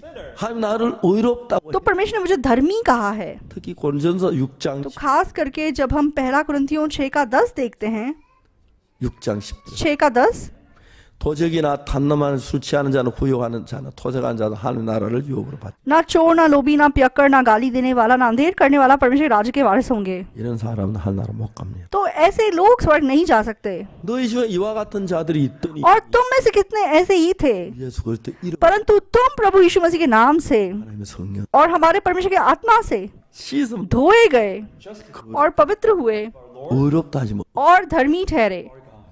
성경이 말하고 तो बाइबल हमें ये बताती है। 예수님으로 말미암아 तो यीशु मसीह के द्वारा 내가 범한 모든 죄가 예수 건너가서 तो जो भी हमने पाप किया वो यीशु मसीह के ऊपर चला गया 다 영원히 다 받으셨어요. और उसकी सजा अनंत काल के लिए उसने पा ली। 하나님이 우리를 보실 때 तो इसलिए जब परमेश्वर हमें देखता है 의롭다 그랬어요. तो वो हमें धर्मी कहता है। 놀라운 것은 तो अद्भुत बात क्या है, 더러운 죄인이라도 तो चाहे कोई कितना गंदा पापी क्यों ना हो, 하나님이신데 God is the judge. परमेश्वर न्यायाधीश है। 쓰면 तो परमेश्वर अगर हमें धर्मी कहता है 의롭다. तो हम धर्मी हैं। 나 기술학교 기술병에 하사원 시험 쳤을 때 तो जब मैंने फौज के वोकेशनल स्कूल के लिए एग्जाम दिया था, 제 이빨을 보더니 사인을 제 카드에다 तो दांतों के डॉक्टर ने मेरे दांत देखे और उसने मेरे कागज पे साइन किया। My documents. 그걸 단 친구들하고 뭐 사인 달라요. तो मैंने देखा कि बाकी दोस्तों से मेरा साइन अलग था। 뭐 글씨도 아니고 무슨 표시인데 तो एक प्रकार का जैसा निशान था। 아 내가 불합격이구나. तो मुझे ऐसा महसूस हुआ कि मैं रिजेक्ट हो गया हूँ। 내가 내 찾아갔어요. तो मैं उनसे मिलने गया। 그래가 좀 봐주면 안 되겠습니까? मैंने कहा डॉक्टर साहब आप थोड़ी मदद नहीं कर सकते? 나 군대 가려고. तो बोलने लगे कि तुम क्यों इतना मतलब यहाँ जाना चाहते हो, बाद में जब तुम्हारी बारी आएगी तब फौज में भर्ती हो जाना। 내가 기술 नहीं, मैं सचमुच में यहाँ जाना चाहता हूँ, ये वोकेशनल स्कूल में भर्ती होना चाहता हूँ। 나중에 이야기했어요. तो बाद में उन्होंने मुझे क्या कहा, 당신 내가 살폈어도 तुम्हारी मदद करने के लिए मुझे इस्तीफा भी देना पड़े तो भी मैं नहीं कर पाऊंगा। तो अगर पीछे का दांत होता फिर भी मैं देख लेता, लेकिन बिल्कुल सामने का दांत है 조금 표도 안 나는. तो हल्का सा टूटा हुआ था, ज्यादा दिखता भी नहीं था। 표는 나기지만 나 좀 조금인데 We can तो थोड़ा सा दिखाई देता था लेकिन काफी छोटा था। 군의관이 그렇게 하니까 लेकिन जब डॉक्टर साहब ने ऐसा बोला 못 들어갔어. तो मतलब मैं वहाँ भर्ती नहीं हो पाया। 그 시험에 떨어지고 실망을 तो जब मैं उस एग्जाम में फेल हुआ मैं बहुत निराश हुआ। 계획을 많이 가졌는데 तो उससे पहले मैंने ये वो बहुत प्लान बनाए थे। 그래서 내가 그때 내 모든 게 다 실패했다 안 된다 나를 믿으면 안 된다는 마음으로 तो उस पॉइंट पे मुझे ये पता चला कि मेरे सब योजनाएं फेल हुई हैं और मुझे खुद पे विश्वास नहीं करना है। 믿는 것하고 예수 믿는 것 그게 어려운데 तो खुद पे विश्वास करना और यीशु पे विश्वास करना मुश्किल है, लेकिन जब खुद पे विश्वास करने का मन टूट के बिखर गया तो मैं सब चीज़ों में फेल हुआ। 삼촌에서 일본 가려는 것도 안 तो अपने चाची के पास में जापान जाना चाहता था, वो भी नहीं हो पाया। ये फेल हुआ, वो फेल हुआ, सब फेल हुआ। 예수 말씀을 तो तब मैंने यीशु मसीह का वचन सुना। 피가 내 죄를 사해 हाँ, यीशु के लहू ने मेरे सब पाप धो दिए। 성경이 말씀하시면서 तो बाइबल हमें बताती है, 사해진 것 हाँ मेरे पाप धुल गए हैं। 하나님 나를 어렵다고 하셨어 आप अगर परमेश्वर मुझे धर्मी कहता है 어렵다 तो मैं धर्मी हूँ। 하나님 어렵다 하심을 얻은 자 됐다 be तो सच में मैं धर्मी ठहराया गया हूँ। 하셨고 प्रभु ने मुझे धर्मी ठहराया है 어렵다 하시면 और मैंने उस धार्मिकता को प्राप्त किया है, 그럼 난 तो 어렵다 फिर मैं धर्मी हूँ। 군의관 너 불합격하면 불합격이고 तो जब मिलिट्री के डॉक्टर ने मुझे फेल कर दिया तो मैं फेल हो गया, अगर वो मुझे पास कर देता तो मैं पास हो जाता। 너 죄인이다 그럼 죄인 तो परमेश्वर अगर मुझे पापी कहता तो मैं पापी हो जाता, लेकिन परमेश्वर मुझे धर्मी कहा तो मैं धर्मी हो गया। तो ये बहुत ही आसान सी बात है। 군의관 한 사람이 तो जो फौज का डॉक्टर था 막을 수도 있고 you could either 받을 수도 stop तो मुझे रोक भी सकता था, मुझे पास भी कर सकता था। 얼마든지 하나님이 तो परमेश्वर है। 하나님 나를 어렵다면 तो अगर वो मुझे धर्मी कहता तो मैं धर्मी हूँ, 내가 더럽다 अगर वो मुझे गंदा कहेगा तो मैं गंदा हो जाऊंगा।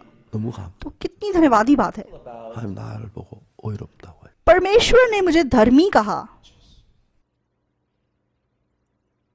잘 믿어지지 않았어. तो मुझे विश्वास नहीं हो पाया, 그렇지만 लेकिन फिर भी 하나님의 말씀. ये प्रभु का वचन था। 왜? क्यों? 예수 그리스도 피로 यीशु मसीह के लहू के द्वारा 내 죄가 눈처럼 희게 씻어. मेरे सब पाप बर्फ की तरह सफेद साफ कर दिए गए। 그때부터 तो तब से 저는 그 하나님을 믿. मैंने परमेश्वर विश्वास किया। 그 성경을 읽는 और जब मैं बाइबल को पढ़ रहा था 옛날에 내가 내 생각까지 성경을 볼 때야. तो पहले मैं अपनी सोच के हिसाब से बाइबल को देखता था, 내 생각에 다 틀린 거라고 내 생각을 비우고 하나님 마음으로 보면 전혀 लेकिन जब मैंने अपनी सोच को खाली किया और परमेश्वर के मन से बाइबल को देखा तो बिल्कुल अलग था। 같은 성경 तो बिल्कुल सेम बाइबल थी, 말씀이 믿어져. लेकिन मैंने वचन पे विश्वास किया 역사 और परमेश्वर ने काम करना शुरू किया। 이런 일들이 제 삶에 나타나는 게 너무 तो ऐसे काम जब मैंने अपने जीवन में देखे तो मैं इतना धन्यवादी हो सका। 하나님을 의지하고 살 수밖에. इसलिए मैं प्रभु पे निर्भर करके जिए बिना नहीं रह सका। That God 이제 제가 60년 이제 다 돼갑니다. तो अभी करीबन 60 साल होने वाले हैं। 지난 60년 동안 तो पिछले 60 सालों के दौरान 예수님 안에 마음이 다를 때 살았. 난 교회 다녔지만 그때 तो जब मेरा मन यीशु से अलग था, चाहे तो मैं चर्च जाता था 예수님 믿었다. after believing 예수 말씀은 내 마음에 하나가 됐다. और यीशु में विश्वास करने के बाद, यीशु के वचन पे विश्वास करने के बाद मेरा मन यीशु मसीह के साथ एक हो गया और तब से यीशु के मन ने मेरी अगुवाई की। 전혀 다른. तो मुझे बाइबल बिल्कुल अलग दिखाई देने लगी 옛날에 보이지 않던 사실이 보이기 시작. और जो सच्चाई मुझे पहले दिखाई नहीं देती थी वो मैं देख पाया 믿- और मैं विश्वास कर सका कि मेरे पाप धुल चुके हैं। 믿었을 때 और जब मैंने इस बारे में दूसरों को बताया 믿었을 때 तो लोग जब इस सच्चाई को स्वीकार किए तो उनके मन में भी यीशु मसीह प्रवेश कर सका और वो भी बदल सके। 박옥수 목사 믿어라는 얘기. तो मैं ये नहीं कह रहा कि आप आसपास पे विश्वास करो, 예수님을 믿어라. आप यीशु पे विश्वास करो। 그분이 말하기 वो आपको ये बोल रहा है, 성경이 말. बाइबल आपको ये बोल रही है, 모든 사람 죄를 보면서 하나님의 영광. क्योंकि सबने पाप किया और सब उसकी महिमा से रहित हैं। 그리스도 예수 안에 있는 구속으로 말미암아 परंतु उस छुटकारे के द्वारा जो मसीह यीशु में है, 은혜로 परमेश्वर के अनुग्रह से 값없이 सेंत में 의롭다 하심. धर्मी ठहराए जाते हैं। that is in Christ Jesus. 군의가 너 불합격이야. 그 불합격이야. तो जब फौजी डॉक्टर ने बोला कि तुम डिस्क्वालीफाइड हो तो मैं डिस्क्वालीफाई हो गया, और अगर वो मुझे पास कर देता तो मैं पास हो जाता। तो स्वर्ग भी ऐसे ही है। 너 의롭다. तो परमेश्वर अगर बोलेगा कि तू धर्मी है तो मैं धर्मी हूँ, 너안 तू धर्मी नहीं है 그럼 तो 지옥 मुझे नर्क जाना होगा। 안에 나를 보고 लेकिन परमेश्वर ने मुझे कहा कि मैं धर्मी हूँ। 모든 사람이 죄를 범하였으니 तो क्योंकि सबने पाप किया और सब उसकी महिमा से रहे थे, 그리스도 예수 안에 구속으로 말 परंतु उसके अनुग्रह से उस छुटकारे के द्वारा जो मसीह यीशु में है, सेंत में 의롭다 하심을 얻은. धर्मी ठहराए जाते हैं। Christ Jesus. 분명히 내가 죄를 तो जरूर मैंने पाप किया, 한 나를 의롭다. लेकिन परमेश्वर ने मुझे धर्मी कहा।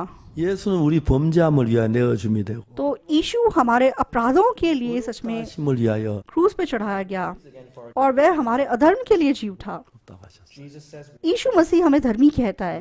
हमने चाहे पाप किया, 예수님의 피로 लेकिन यीशु मसीह के लहू ने 씻어져서 हमारे पाप धुल गए। 사실을 믿었어요. तो इस सच्चाई पे मैंने विश्वास किया 놀라운 그때부터 예수님 마음에 내 마음에 와. और अद्भुत रूप से तब से यीशु मसीह का मन मेरे मन में आ सका 옛날에 갖지 못했던 마음을 갖게. और मैं ऐसा मन रख सका जो पहले मेरे पास नहीं था, 옛날에 믿지 못했던 사실 믿. और मैं उस सच्चाई को विश्वास कर सका जो पहले मैंने विश्वास नहीं की थी। 지난번에 이야기를 했습니다. तो जैसे मैंने पिछली बार के बारे में बताया था, 제가 얼마 전에 기자회담이 있었는데 तो कुछ समय पहले मेरा एक प्रेस कॉन्फ्रेंस हुआ था। 한 기자가 분이 그 기자분이 저한테 तो एक रिपोर्टर ने मुझसे सवाल पूछा, 목사님 어떻게 이 코로나 시대에 살았으면 좋겠어요? तो पास्टर आप क्या चाहते हैं कि इस कोरोना की सदी में हमें क्या करना चाहिए?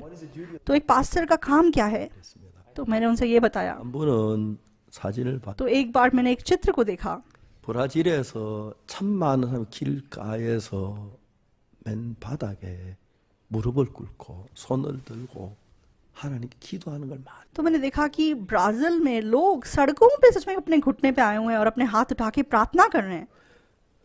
이분이 사랑하는 아버지나 어머니나 아들이나 딸이 코로나에 걸려서 병원에 입원하면 तो किसी के प्यारे पिता या माता या बच्चे जब वह कोरोना की वजह से अस्पताल में भर्ती होते हैं 병원에 면회가 안 됩니다. तो अस्पताल में आप अपने मरीज को मिलने नहीं जा सकते। 나아가지고 살아나오면 좋고. तो अगर वो ठीक हो जाएंगे और जिंदा बाहर आ जाएंगे तो अच्छी बात है, 이제 자기 가족이 병원에서 죽으면 लेकिन किसी का परिवारजन मान लो अस्पताल में मर जाता है, 점년생이기 때문에 병원 측에서 정부에서 그 장사까지 치우기. क्योंकि ये बीमारी एक से दूसरे को बदलती है, इसलिए मतलब अस्पताल तुमको उनका शव भी नहीं देता कि तुम उनका अंतिम संस्कार कर सको, तो आप अपने परिवारजन को दोबारा देख नहीं पाओगे। 을 병원에 넣고 तो मान लो कि माँ बाप हैं, अपने बच्चों को अस्पताल में छोड़ने के बाद, 편을 병원에 넣고 कोई पत्नी अपने पति को अस्पताल में छोड़ने के बाद, 이제 죽으면 다시 얼굴도 못 보고 끝나는 तो अगर ये मर जाएंगे तो उनका शरीर भी आपको नहीं मिलेगा। 가슴이 타는 것 같아요. तो कितनी मतलब ये दुख की बात है। 거리에 나가서 길가에 차가 다니고 그 옆에 잔디가 있는데 그래서 무릎을 꿇고 기도하는 너무 तो लोग कितने दुखी होंगे कि वे सड़कों पे सचमुच में कोने में जो घास लगी हुई थी उसके ऊपर घुटने टेके हुए प्रार्थना कर रहे थे। तो मैं सच में ऐसे लोगों का मन पढ़ना चाहता था, 어떻게 이럴 수 있겠습니까? लेकिन मैं कैसे इनका मन पढ़ सकता हूँ। 얼마나 슬 लेकिन ये लोग कितने दुखी होंगे, 얼마나 어려움. कितनी बड़ी उनके मन में समस्या होगी कि वे इस प्रकार से प्रार्थना कर रहे हैं। 사람들에게 소망의 말씀을 तो ऐसे लोगों को मैं आशा का वचन देना चाहता था। मैं यीशु मसीह के बारे में उनको बताना चाहता था। 작년 봄에 장애가 2차례 큰 집회를 하면서 तो इसलिए पिछले साल हमने 2 बार बड़े बड़े बाइबल सभा किए 말씀을 전하게 됐습니다. और हमने ऑनलाइन माध्यम से सुसमाचार का प्रचार किया, 많은 방송국이 중계를 और अद्भुत रूप से बहुत सारे ब्रॉडकास्टिंग स्टेशंस ने इसका प्रसारण किया, 정말 하나님에 감사했습니다. और मैं सच में परमेश्वर को बहुत धन्यवाद दे सका। 76개 방송국이 우리 설교를 중계해 주. तो 276 चैनल्स ने पहले हमारा प्रोग्राम दिखाया, 655개 방송국이 중계를. और फिर अक्टूबर के महीने में 655 टीवी स्टेशंस दिखाया। 방송마다 감사한 마음이 넘쳤어요. तो हम इन सब ब्रॉडकास्टिंग स्टेशंस के प्रति बहुत धन्यवादी थे। 또 인사도 못했습니다. तो मैं सबको मतलब व्यक्तिगत रूप से धन्यवाद नहीं बोल पाया, 우리 메시지를 들었습니다. लेकिन बहुत लोगों ने हमारा मैसेज सुना 모두 죄사. और बहुत लोगों ने पापों की क्षमा प्राप्त की। 코로나가 어렵기도 사실. तो कोरोना बहुत बड़ी मुश्किल है, सच्चाई है, 코로나로 사람들의 마음을 겸비하게. लेकिन कोरोना ने लोगों के मन को नम्र बनाया 재산 받는 게 너무 감사. और लोग पापों की क्षमा प्राप्त कर सके, इसलिए मैं बहुत धन्यवादी हूँ। 집회를 오늘 부활절 앞두고 또 하게. तो इसीलिए ईस्टर से पहले फिर से हमने इस बाइबल सभा का आयोजन किया। 주일날 새벽에 부활하신 예수님을 찬양할 तो इस इतवार को हम सुबह सुबह यीशु की महिमा करेंगे जो जी उठा। 하셨습니까? क्यों यीशु जी उठा? 로마서에서 रोमियो किताब में क्या लिखा है? 예수는 우리 범죄함을 위하여 내어줍니다. वह हमारे अपराधों के लिए पकड़वाया गया 우리를 어렵다 하심을 위해서. और हमारे धर्मी ठहराने के लिए जलाया भी गया। 우리 너 어렵게 대해서 그거 이야기하려고 तो वह इसलिए जी उठा कि मैं बता सके कि तुम धर्मी ठहराए गए हो। 봐. मेरे हाथ में कीलों के निशान देख, 죄 때문에 तेरे पापों के लिए मुझे क्रूस पे लटकाया गया। 상처 मेरे बगल में देख, तेरे पापों के लिए मुझे भला मारा गया। 이마에 가시 자원 Look at 봐. my forehead. Wow, this तो ये कांटों के निशान मेरे माथे पे देख, ये सारी पीड़ा मैंने तेरे पापों के लिए सही। तेरे पाप धुल गए हैं, 어렵다. तू धर्मी है, 어렵다. तू धर्मी है। 모든 사람이 죄를 범하였음에 क्योंकि सबने पाप किया 영광 이르지 못하다. और सब उसकी महिमा से रहित हैं, 예수 안에 있는 구속으로만 परंतु उसके अनुग्रह से उस छुटकारे के द्वारा जो मसीह यीशु में है, 은혜로 값없이 सेंत में धर्मी ठहराए जाते हैं। redemption that is in Christ. 아무것도 안 했나 तो चाहे हमने कुछ नहीं किया, 값없이 लेकिन सेंत में 하나님 우리 보고 어려. परमेश्वर ने हमें धर्मी कहा है। क्यों? 예수님의 피가 우리 죄를 씻어. क्योंकि यीशु मसीह के लहू ने हमारे पाप धो दिए। 그 확실. ये पक्की बात है। 여러분 모든 죄 तो आप सबके पाप 십자가에 क्रूस के ऊपर 영원히 अनंत काल के लिए 씻으셨어. धुल चुके हैं। 하나님을 참 परमेश्वर की महिमा करते हैं। 사랑하는 여러분 प्यारे भाई बहनों, 부탁이 मैं आपसे एक गुजारिश करना चाहता हूँ, With me, 이 소식을 आप मेरे साथ इस सच्चाई की गवाही दीजिए। 하셨을 때 जब यीशु जी उठा 죄인으로 놔두고 보라는 तो वह हमें पापी छोड़कर नहीं जी उठा, 죄를 다 씻으셨습니다. उसने हमारे सारे पाप धो दिए। 할렐루야. हालेलुया, 주님을 찬양합니다. प्रभु की महिमा करते हैं। 죽을 때까지 복음 전하고 싶고 तो मैं मरने तक इस सुसमाचार का प्रचार करना चाहता हूँ, 복음 전하고 싶고 और जिससे मैं मिलता हूँ उसे सुसमाचार प्रचार करना चाहता हूँ। 정말 너무너무 행복해지. तो जो भी इस सुसमाचार को सुनता है और उद्धार पाता है वह खुश हो जाता है। मैंने उन्हें खुश होते हुए देखा है। 많아졌고 अब मैं काफी बुजुर्ग हो चुका हूँ, 건강한 몸 주셔. लेकिन फिर भी परमेश्वर ने मुझे तंदुरुस्त शरीर दिया है और मैं आपके सामने आज खड़ा हूँ। 말할 수 있을 때까지 जब तक मेरे अंदर बोलने की ताकत है, 우리를 사랑하셔서 तो यीशु ने सच में हमसे प्रेम किया है how Jesus came to wash up. और कैसे उसने हमारे पापों को धोया है। मैं पृथ्वी के अंत तक इस समाचार का प्रचार करना चाहता हूँ। 할 수 있어서 너무 감사하고 तो मैं बहुत धन्यवादी हूँ कि हम ये सब प्रसारण कर पा रहे हैं। Through their difficulty, 하나님 방송 तो परमेश्वर ने इन मुश्किलों के द्वारा बहुत सारे ब्रॉडकास्टिंग स्टेशन के मालिकों के मन बदले। 진짜 인류 역사상 이렇게 많은 방송국에서 우리 복음전 통합니다. तो सच में ये ऐतिहासिक बात है कि कभी ऐसा नहीं हुआ है कि इतने सारे स्टेशन ने साथ साथ इस वचन का प्रसारण किया हो। लेकिन जब परमेश्वर काम करता है तो सब कुछ हो सकता है। 하나님의 사랑이 여러분 마음에 가득 तो मैं आशा करता हूँ कि परमेश्वर के काम से आपका मन भर जाए 마음은 이런 마음에 하나 और आपका मन जब प्रभु के मन से एक हो 예수님 여러분 속에 तो मैं आशा करता हूँ कि प्रभु आपके मन में काम करेगा 일하시기를 바랍니다. और आपके परिवार में भी काम करेगा। 주님 생각하면 तो जैसे हम प्रभु के बारे में सोचते हैं 어렵고 춤 तो मैं चाहे एक छोटा तुच्छ व्यक्ति था, 하신 예수님 लेकिन मैं धन्यवाद देता हूँ कि प्रभु ने मुझे उद्धार दिया। 여러분께도 감사하다고 और मैं आप लोगों को भी धन्यवाद कहना चाहता हूँ। सच में प्रार्थना करेंगे। 하나님 아버지 감사합니다. हे पिता परमेश्वर धन्यवाद।